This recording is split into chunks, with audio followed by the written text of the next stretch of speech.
Welcome to the Mason Music and Memory Initiative Ethics Training. Let's start by defining ethics. Ethics can be described as a system of moral principles, similar to each individual's guiding moral compass. In research, ethical principles are used to guide how we respect the lives of the people participating in the study in our role as researchers. Our objectives are outlined on this slide. All 4 objectives are directly in relation to our M3I study. We will begin by defining research, then we will discuss the principles of ethics, discuss the importance of cultural competence, and explore privacy and confidentiality considerations. What is research? While you may have heard the word research used for different purposes, we define research as a way to gather information from a small group of people and apply it to the general population as appropriate. Our research study focuses on understanding the impact of a person-centered intervention of providing personalized music playlists for participants living with dementia.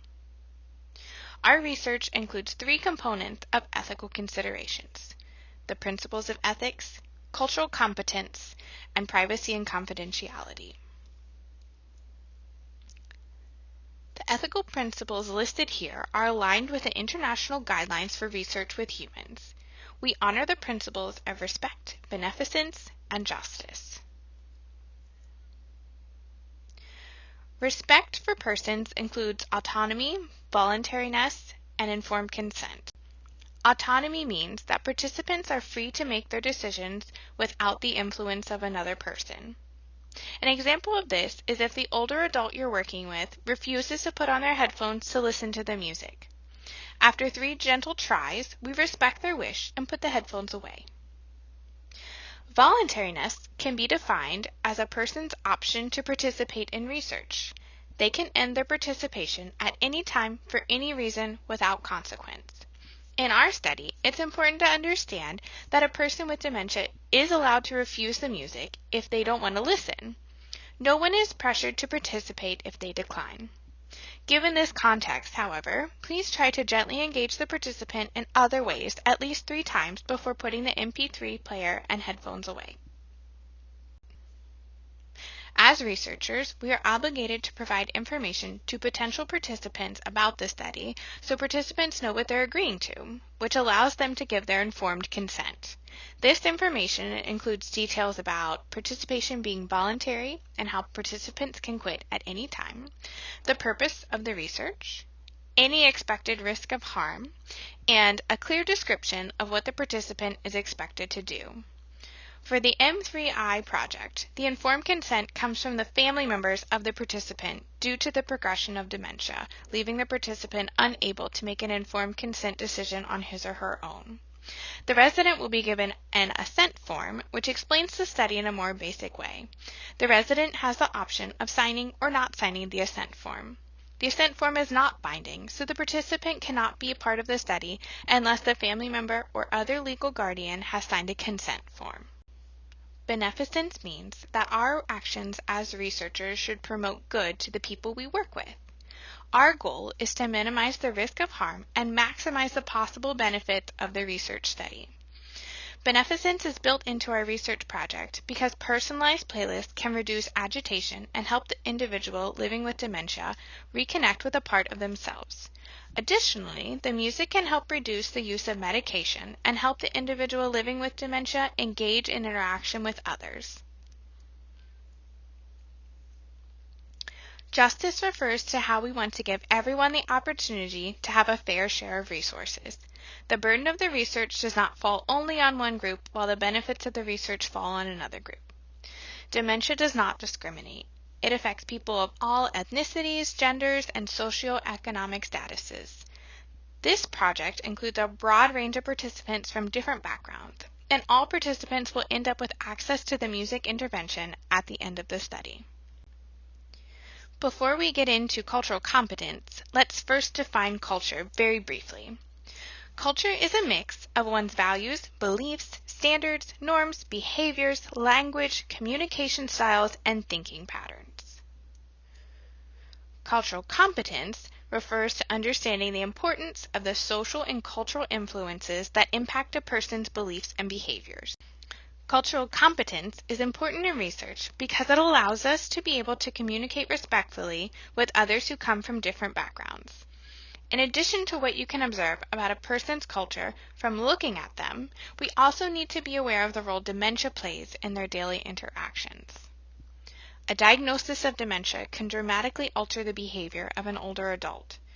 Our job is to suspend judgment and understand the impact of dementia on an individual with compassion. You may encounter people from different cultures and backgrounds during your involvement with this project. We want you to be prepared to interact with them in a way that preserves the integrity of the project and helps you feel competent.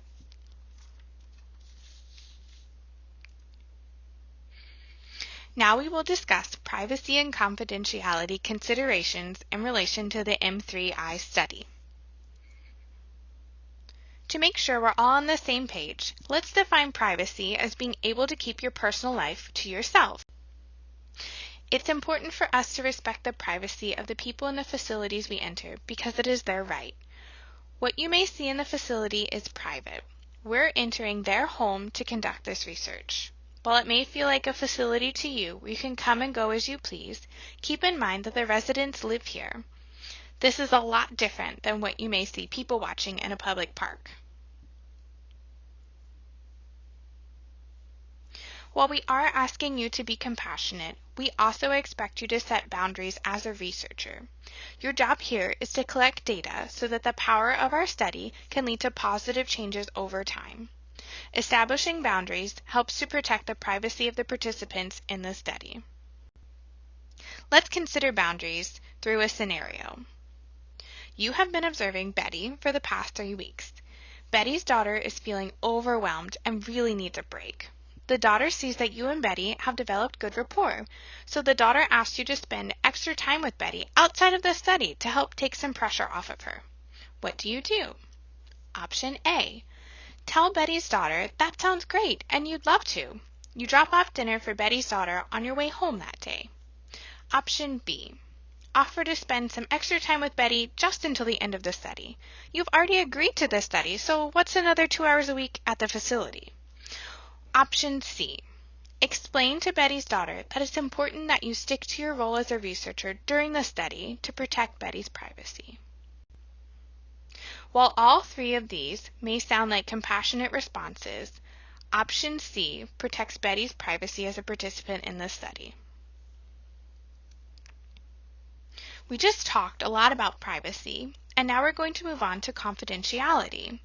While they are quite similar, privacy is what someone can choose not to share, while confidentiality refers to keeping the information that has been shared safe. Confidentiality can be thought of as an extension of privacy. An example of confidentiality in the M3I study is that we will use participant ID numbers on our forms instead of participants' names so we can protect their identities. To ensure confidentiality, we will be protecting participant data beyond this study. All data will be stored in locked filing cabinets in the Principal Investigator's office on the George Mason University campus.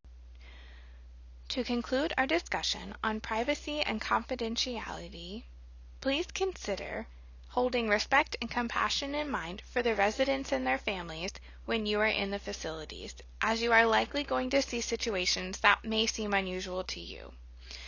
It's really important that we never repeat what we see or hear in the facilities to protect the privacy and confidentiality of all people involved. Thank you for joining us for this ethics training today.